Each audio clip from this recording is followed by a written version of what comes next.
Masechet Chagigah Daf Amud Aleph. Says the Gemara, right? Amale Abaye. Abaye comes and he says, Adhacha de mechayvte ime besimcha. And right, basically what's happening is like this. If you remember, we asked yesterday, Matkitla Rabbi Zera.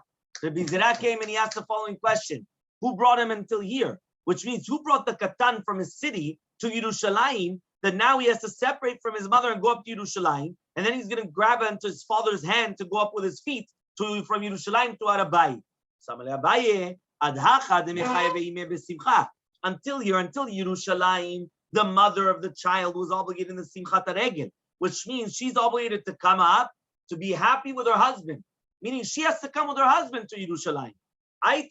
So therefore the mother will come and bring him until here. But from Yerushalayim to Harabayit, if he could grab onto his father's hand and go up from Yerushalayim to Harabayit, Hayav, you are obligated to bring him up, Midin, Chinuch, Vila, and if not, which means that the Katan cannot go up in that way, Patur, you're going to be exempt. So now the Gemara is going to come and bring another question against Bet Shammai. Asks Rabbi instead of Bet Hillel onto Bet Shammai. Because remember, this is a machloket between Bet Hillel and Bet Shammai. So therefore, right, I know you're checking up the machlokets, right? But just that way, right? So what happens is that we have to understand what exactly is the question. V'chana lo alta. Chana did not go up to the regel Mishkan Hashem b'Shilo. So she didn't go to Mishkan Shilo. Ki amera leisha, but she told her husband, Adi gamela na'ar, until the child grows up. Remember that Chana, right, was the mother of Shemuel Hanavi. Okay, so now what happens is that she didn't go up to do Aliyah L'Regel until she said that Shemuel is already going to be a little bit older. And then she's going to bring him up. According to Shita, Bet Shemuel, they were a little bit more stringent than Bet Shammai. Bet Shammai was more stringent than Bet Hillel. According to Bet Shammai, right, what was it? He could have gone on the ketef, on the shoulder of the father, right? So therefore, he's saying like this: even if he was not finishing, weaning from his mother, he could have gone on the father's shoulder, and then, right? He says, remember that a child is only going to finish weaning after 2 years, okay? And therefore, from Ben Shana, he could already go on his father's shoulders. If it's walking, no, that's much more difficult, right? Walking from Yerushalayim to Arabai. But if it's going to be according to Bet Shammai, that all you need is you put them on the shoulder, right, and you bring them up. Why did you have to wait for 2 years for that, right? You could have done it beforehand. Now remember, also nursing and also wet nursing. Once upon a time, they used to do it for full 2 years. That was something normal. You understand? It wasn't like nowadays. Usually, right? Some don't do it at all. Some do it for 3 months, 6 months, 9 months. 1 year is already, right? But once in a while, you have a few that do it a little bit more. But usually nowadays, it's much less common. In the olden days, 2 years, right? Shnatayim, 24 months. Was what they used to nurse, right, their children. So he comes and he says, 1 second, right, to walk up, which is Bet Hillel, I understand, but to actually ride on the shoulder, after a year, you could already put him on the shoulder and you go up. What's the problem? So why does she say, I'm not going to take him up to Aliyah L'Regel until he gets older? What's going on? So Amalei Avua, so the father, right, of Rebbe answered to Rebbe, because this is Rebbe asking the question. So the father of Rebbe answered him, okay. There's Rabbi Shimon Gamliel. Ultamech, and according to your reasoning, you could also ask, Chana Gufa milu mechayve b'simcha. What, Chana herself, she's not obligated to go up because she should go with her husband. Ella, Chana mefankuta yetirat achazia bebi Shmuel.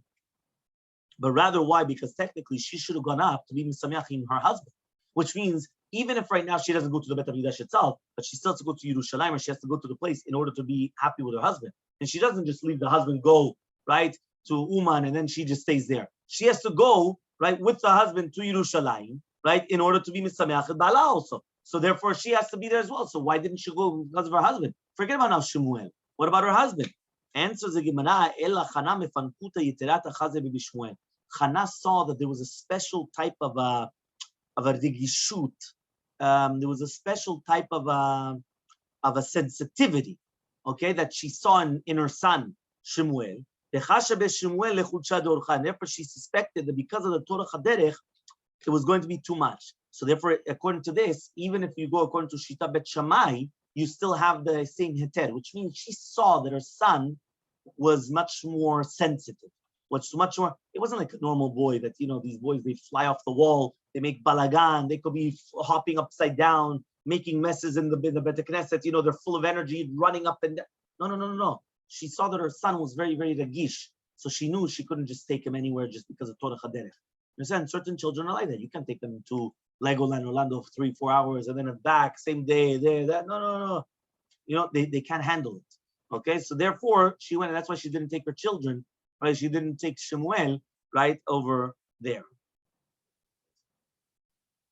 Rabbi Shimon, says, asks Rabbi Shimon, Katan Chigel lefi divrei Bet Shammai, v'suma ledivrei shneim. What about a Katan Chigel according to Shitat Bet Shammai? Because remember, if according to Bet Shammai, all you have to do is put him on your shoulders, right? You could put him on your shoulders. But technically speaking, he's a Chigel, he's lame. So he can't even walk even if he wanted to walk. You understand? Or a Suma, according to Bet Shammai or according to Bet Hillel. That again, whether it's according to Bet Shammai that you could put him on the shoulders, or according to Bet Hillel that you could walk up with him, but you're just directing him. Ma'u what's halakha? Do you have to bring a child like that or not? Because if it was like an adult, we just said an adult is exempt if it's going to be a blind person or a chiger. But now it's a child. So says the Gemara, Hechidami, what's the case exactly?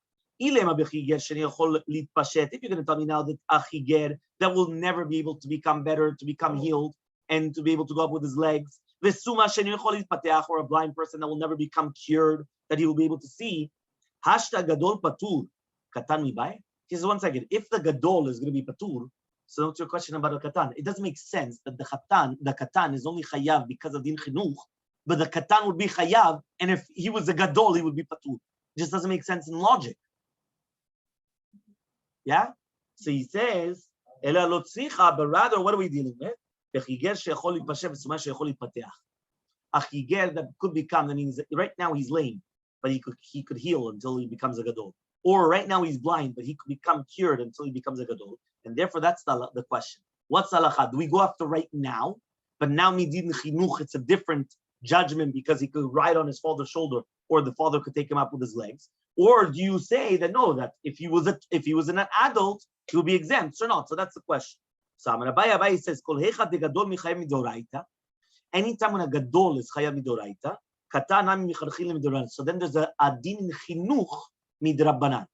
But if you have a case where the gadol is paturum from the doraita, so then the rabbanan katan ami patur. So then the rabbanan also child is going to be patur.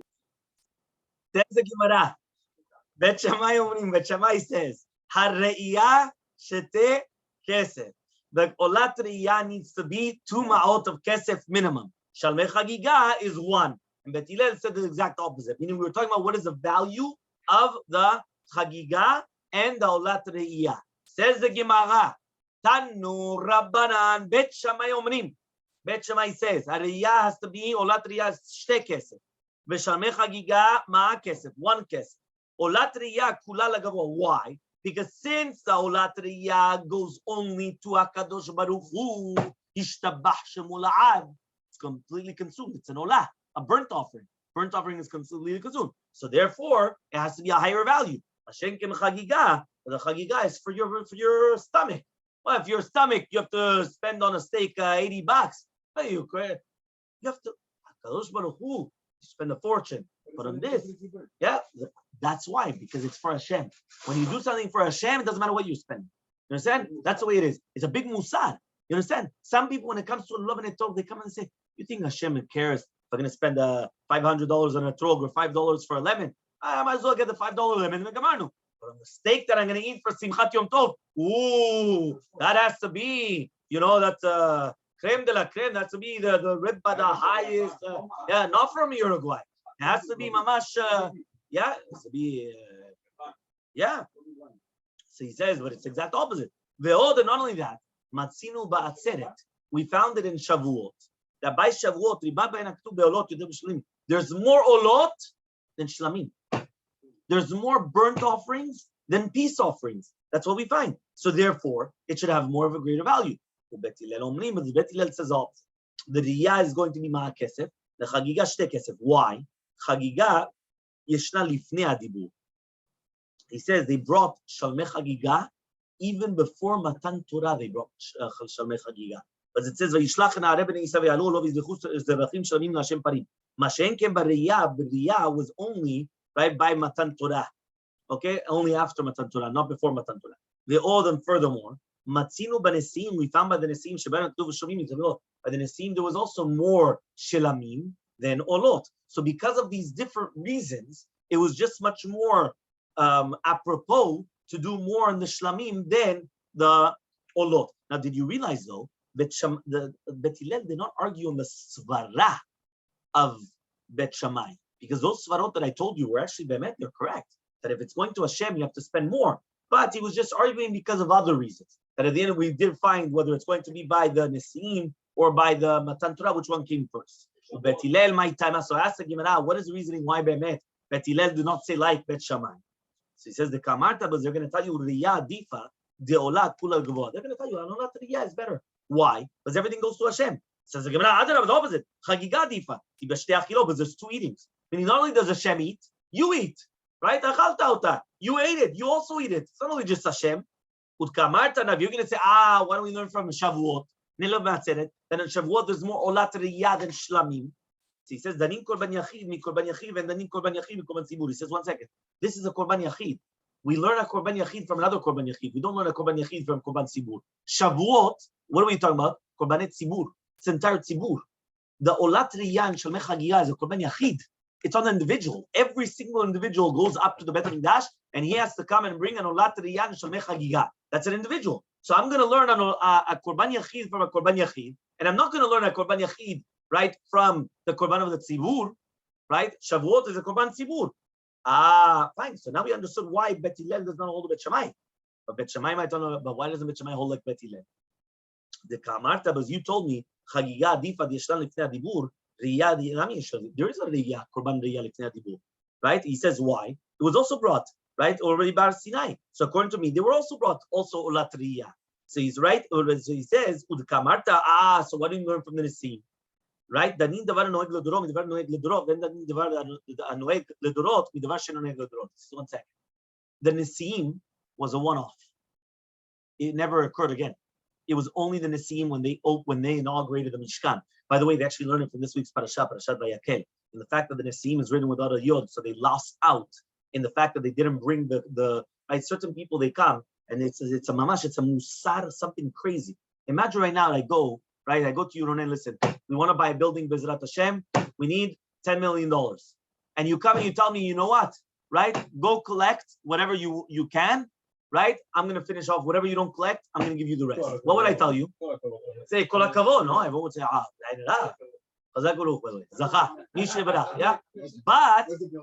But the problem though is, the Nesim were punished. The Nesim were taken out the yod of their name. Completely were punished, just like we find by Bil'am or by other people, right? For example, Ephron, the Vav was taken out of his name. It was a punishment. The Nesim were punished in such a thing. Tell them kol hakavod. Yeah, that's what they said. They said whatever's lacking, we bring. So what happened? At the end, they only had to bring the stones of the. So that's why by the inauguration of the Mishkan, they were the first ones to bring the korbanot, because they learned from their mistake. But what's going on? So there's a whole beautiful Dvar Torah. I'll give it over. Beautiful, mamash, just to understand what's going on. However, though, just to understand to pay attention here, what's happening here? Here, all of a sudden, we have to understand, though, the following. We have to understand that this is something that only happened once. The Nesim never happened again. There was only one inauguration of the Mishkan. So therefore he says, but this, the Korban Olat Riyah Shalmei Chagigah, is generations. Whenever there was Aliyah L'Regel, we always had it. So therefore comes, right, and that's what he comes saying. Says Bet Shammai, I am not going to learn from the Nesim. Why am I not going to learn? The Nesim was a one-off. A one-off is something which is noheg only in that generation. Here, this Olat Riyah is every single generation, so I can't learn from the Nesim. So don't tell me that the Nesim, there were more shlamim than olot. You don't learn from the Nesim. The Nesim was only a one-off, and that's it. So says the Gemara, Bet Hillel, Ma'ishna Hagigah Daf Lifnei Dibur Dichtiv V'Yizbechu Zvachim Shlamim Riyah Nami V'Chtiv V'Yalu Olot. The same pasuk that Bet Hillel is learning, right? That there was a Hagigah before Matan Torah. The same pasuk says that also there was an Olat Riyah before Matan Torah. So he says, Kasavre Bet Hillel Sheikrivu Yisad B'Midbar Olat Tamid Avai. That wasn't Olat Riyah. That was Olat Tamid. right? Olat Tamid Ha'asiyah, right? In Parashat of the Rosh Chodesh, we learn about the Olat Tamid. The Olat Tamid, Korban Tamid, right? There was also an Olah. It was a burnt offering. And it was Tamid Shachar, Tamid Shemer Mayim, but it was an Olah. So that it was a different Olah. We weren't talking about Olat Triyah. They only brought the Shalmei Chagigah. Bet Shammai Sabri, but the rabbi, but Bet Shammai holds, Olah Shekyu, said, Bamibar, Olat Triyah Bay. It was an Olat Triyah. Amar Abaye comes and he says, Bet Shammai, Rabbi Lazar, Rabbi Ishmael, Kulus Filolo, they all hold, Olah Shekyu, said, Bamibar, Olat Triyah Bay. That the Olah that they brought Israel in the desert was an Olat Triyah. Betilel, Rabbi Kiva, Rabbi Yosef Gile, Kulus Filolo, and Betilel, Rabbi Kiva, Rabbi Yosef Gile, they all hold that Olah Shekyu, said, Bamibar, Olat Tamid Bay. It was an Olat Tamid. So it actually comes out, it's a big machloket. Was it an Olat Tamid or Olat Triyah? That means everyone agrees that they brought an Olah. The question is, what type of an Olah was it? Olat Tamid or Olat Triyah? Olat Triyah is just like going to the Bet HaMikdash. So too, when they came to Har Sinai, they brought an Olat Triyah to see Hashem. Olat Tamid is that Olat Tamid, right? Tamid Shashachat, Tamid Shemer Mayim. Every single Tamid to bring a Korban Tamid, every single morning and every single night time. Bet Shammai, according to Bet Shammai, had the Amram, that's what we just said. Rabbi Ishmael, the time was learned to write. Rabbi Ishmael says, Kelalot nemru b'Sinai.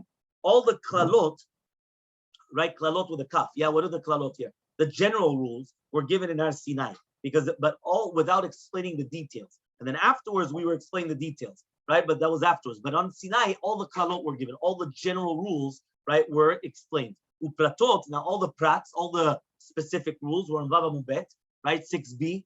So everyone could turn the page, right? Upratot be'ol moed. Right, was in the oil mued. That's when we were explaining all the prats. Rabbi Kiva says no. Klalot upratot nemru b'Sinai. Everything was given in Har Sinai. Then Nishnu b'lo mued, but it was just repeated. We did chazara, okay, in oil mued, okay, and then it says over here. So the pratut were given on the oil mued. Nemru b'Sinai v'Nishnu b'lo mued, and they were repeated. And Nishtalshu, and they were repeated a third time around. Be'arvot muad. If you're going to tell me that the Olah that Ben Yisrael brought in the desert was considered Olah Tamid, Mika Midi doesn't make sense. The Meikar Lobai Hefshet V'Nituach, that at the beginning they didn't need an Hefshet V'Nituach, they didn't need to skin the animal, or right, Nituach is the dissecting with a and then afterwards they do, which means at the beginning, right, when they were taught the different halachot, it didn't need to skin the animal and to dissect the different parts of the animal when they were bringing it. At the end, right, when we were talking about the pratim, the details, it was. So how could it be that it doesn't make sense, right, that according to Rabbi Ishmael, that he says that all the details of the Korban Olah, right, was already in the Ol Moed and not in Sinai? How could that be? Well, in Sinai they brought it differently than they brought it in the Ol Moed, meaning that it doesn't make sense. So says the Gemara, Rabbi Lazar, the Tanya Olah Tamid Asuyah Ber Sinai, Rabbi Lazar Omer, Shema'aseh Nemru b'Sinai, V'yatzman lo karva. It's a pasuk. The pasuk in the Torah says, Olah Tamid Ha'asuyah Ber Sinai, L'Reach Nichuach Shel Hashem. What does that mean? Right? That is in the Rosh Chodesh, yeah? So what does that mean? Olah Tamid Ha'asuyah Ber Sinai. The Olah Tamid, which was done in Har Sinai. According to Rabbi Lazar, it was never done in Har Sinai. When it says Ha'asuyah, it just means Ma'aseha were said in Sinai. Meaning the way that you bring it, the way that you do it was said in Sinai. Right? The halakha, how it was done. But not that it itself was brought by Har Sinai. Rabbi Akiva says, Kareva. No, it was brought in Har Sinai. Veshuv lo paska, and they didn't stop bringing it throughout the entire years. Elamani mikayim. So what am I going to be mikayim in the pasuk ha-zevachim umincha higashtem li b'midbar b'mishalam b'vet Yisrael. Shivto shel Levi shelo avdu avodah zara hene kiluta. The shevet of Levi that they never did the chet ha'egel, they never did avodah zara. They were the ones that they brought the kifset tamid from themselves, and they never brought it for the money of all of the Yisrael. Because basically, since it was considered a korban only of shevet Levi and not a korban. I mean, shevet Levi. Yeah, the Kohanim and the Leviim. What happened with them? They had a special deal, right? That they didn't have mumin.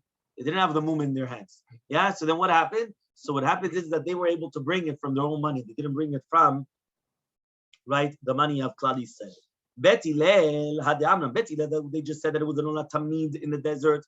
That also we just mentioned it before. Rabbi Kiva, Haninam, also Rabbi Kiva, we just said before. Rabbi Yosef Galilei. How do we know Rabbi Yosef Galilei? The Tanya was learned to the right. Rabbi Yosef Galilei Omer, Shalosh mitzvot nitzavu Yisrael balotam l'regel. There are 3 mitzvot that Bnei Yisrael were commanded when they came up to the regel. Re'iyah, Hagigah, v'simcha. Korban Re'iyah, Hagigah, and the Shalmei Simcha. Yesh b'Re'iyah Shem b'shtehem, yesh Hagigah Shem b'shtehem, yesh b'simcha Shem b'shtehem. So one more time. What do we have? We have 3 different sacrifices. We had the Olat Re'iyah, Shalmei Hagigah, and Shalmei Simcha. 1 second. So there's 3 different things. Which one? No. So it says over here, there's actually the three different, in the Shalosh Regalim, it says, V'semachta b'chagecha. So that's going to be through eating the basar of Kodshim Lasova. So therefore, you have the Shalmei Simcha, which are Korbanot Shlamim, right, which they bring, right, through on the Regel. Now he comes and he says this. So basically what happens is now there's going to be three sacrifices. Okay, Olat Riyah, Shalmei Chagigah, and Shalmei Simcha. So he says like this, Olat Riyah, there's something in Olat Riyah that you don't have by the other two, Shalmei Chagigah, Shalmei Simcha. You have something in Shalmei Chagigah that you don't have in the Olat Riyah and Shalmei Simcha. You have something in Shalmei Simcha that you don't have in the Olat Riyah, Olat Chagigah, and Shalmei Chagigah. What is that? What? That you don't have it. Certain halachot that apply only to one and not to the other ones. We're going to explain. The Gemara says, Yesh b'riyah shem b'shtem. What do we have in the Korban Riyah that we don't have by the other two? Har-Riyah is Olah, Kula Lagavor. It's a Korban Olah. It goes only to Hashem. Mashen k'mishten, the Shalmei Chagigah, Shalmei Simcha, Shlamim. Shlamim you eat, right? אתה אוכל את זה. Right? Oh, no, fine. No, שנשאר. יש חלקים. You שורף ויש חלקים שבא לך. Okay? that's a חגיגה. אסור לאכול הכל. ודאי ש... No, that's a notar. That's leftovers. That's a completely different halacha. That's leftovers. We're talking about even in a Shalmei Chagigah or any type of a shlamim, part of it goes to Hashem also as well.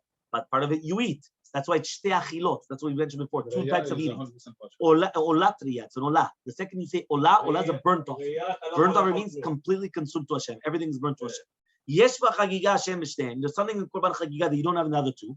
Chagigah yesh la lifnei dibur. The Korban Chagigah was brought before Matan Torah. Right? The other two were only brought after Matan Torah. Masechet b'shtem. Yesh v'simcha Hashem b'shtem. Right? Sha'simcha noege ba'anashim v'nashim. The Shalmei Simcha is also on men and also in women. Mashe'en b'shtehen, but the Shalmei Chagigah, right, is a mitzvah shezman grama. So if it's in the Shalmei Chagigah is a mitzvah shezman grama, and also the Olat Riyah, so it's only in men, it's not in women. So that's why there's differences, right, between the two. Okay? No, here, interestingly enough, it says in the footnote that according to Shitat Rabbi Yosef Galilei, since on the woman is obligated to have Shalmei Simcha, which means she has to eat meat on the regel as well, she would even have to bring a korban just that way she could eat meat for it. So Mamash, she has like a special din. And even though she doesn't have to bring the Olat Riyah and Shalmei Chagigah, because we already said that the women are exempt, but Shalmei Simcha she would be obligated to bring in order that she could eat meat on the regel, which is an incredible yesod. Rabbi Ishmael, yeah, and Rabbi Ishmael. So why does Rabbi Ishmael say that it's going according to Shtat Bet Shammai? Right? So he says why? He says these are if you're going to tell me now, something about Olah Tamid, if you're going to tell me that the Olah that they brought in the desert was an Olah Tamid, does make sense that at the beginning it didn't need skinning of the animal and dissecting of the limbs, and at the end they do need it. So says the Gemara, 1 second, was Rabbi Yosef that said that. So the Meikara at the beginning you didn't need the Shet Nituach, and at the end you did. The Tanya we learned in the Bright. Rabbi Yosef Omer, Olah shekivu yisad b'midbar, en tu nav shev nituach, v'shen shev nituach ela me'ol moed velach. He says only from the oil moed onwards were they obligated to do if shev nituach. If shev is skinning of the animal, and nituach is the dissecting of the animal. So he says not beforehand. So says the Gemara, you're right. So sameh mikan Rabbi Ishmael, you have to take out Rabbi Ishmael from the list, because according to Rabbi Ishmael that he says that Olat Sinai was an Olat Riyah, maybe it was an Olat Tamid. So we had a list. You remember of the different rabbis of what they said, right? Of what each one said. So he says, because it said, what do we say? We said, Abaye says, Bet Shammai, Rabbi Lazar, Rabbi Ishmael. Everybody says that the Olah that was brought in the desert was an Olat Riyah. Bet Hillel, Rabbi Akiva, Rabbi Yosef Galilei hold that's Olat Tamid. You're right. You have to take away Rabbi Ishmael, because maybe Rabbi Ishmael holds like Rabbi Yosef, and therefore it's only Bet Shammai and Rabbi Lazar, not Rabbi Ishmael. Okay, you have to take out Rabbi Ishmael from the list. Okay? Next. By Rav Chasta. Rav Chasta comes and he's going to ask the following question. It says that the Bnei Yisrael, Na'arei Bnei Yisrael came and they brought Olot and Zivachim. Where is it? What exactly are we talking about exactly? How do you explain it? So Vayishlach Na'arei Bnei Yisrael Yalu Olot. These are kivasim. These are sheep. These are parim. These are bulls. Or dimar maybe maybe they're all bulls. And when it says parim, as it says over there parim, it says in the pasuk zevachim shlamim laShem parim. Maybe milat parim is going also on the olot. Meaning, do we say it's kevasim and parim, or is it bemet everything was parim? Right? That's the safek. Okay. So he comes and he says, lemay nafkamina. What is a nafkamina? Right? So he says, Morzutra Amar Morzutra says, lepisuk te'amim. We're talking about the kriyat of the psuk in Ta'amei Negina, in Ta'amim. Why? In Ta'amim, you know Ta'amim is the trap, the cantillations, right? What does that mean? Right? Ta'amei Mikra.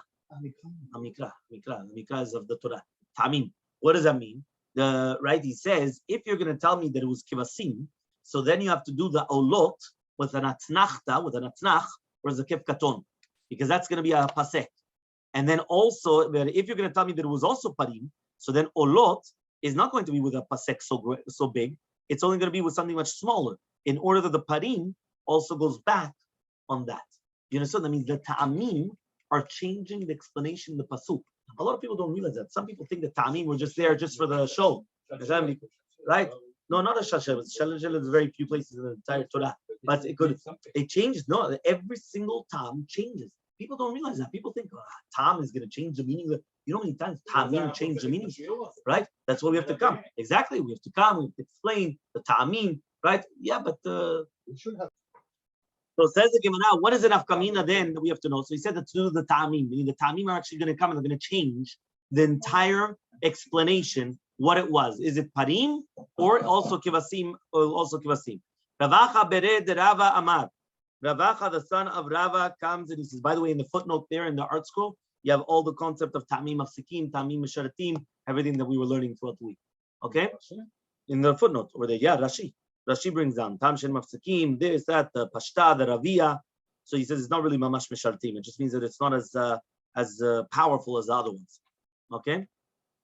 So he says like this. You see over there, Rashi says, Beneginot, Im Tomar Shneminin, Tzarich Ata Lisok Tam Shel V'Ya'alu Alot Be'atnachta. כמו שאנו קוראים לו בזה כקטון, טעם שמפסיק הדיבור ממנו של אחריו. ממנו אחד מהם היה צריך אתה לקרותו באחד משאר טעמים שמפסיקים כגון פשטה או רבייה. So it doesn't mean מפסיקים. Because also a ravia is a tam mafsik. It just means it's not mafsikim like the other one. It's not like a hefsek like the other one. Because an atnach is much like a powerful hefsek. Okay? Fine. Says now the Gemara. Okay? Rav Acha bered Rav Amar leomer arei alay ola ki ola sheikrivu yisrael mibar. What's an afkamina also? Another nafkamina is, imagine a person comes and he says he wants to bring an olah, just like the olah that they brought in the desert. Now, what does that mean? What was it? Well, what's halakha? Does he have to bring parim or kivasim? So that's why it's important to know. Not only just to know because of the ta'amim, how to put the ta'amim in the pasuk. It's also important to know. The guy comes and he says, I want to bring a korban, just like they brought in the desert. So now we have to understand, what was it? Was it a par or a keves? Was it a bull or a sheep? Okay, we don't know. We don't know Bemet what it was. Right? We don't know, was it parim or olim, olot? I don't know. We don't know. Tananata, we learned also over there, there are certain things that they do not have shiur. Yeah? And then it's going to bring down the right of the Mishnah over there, which will continue Bezrat Hashem tomorrow.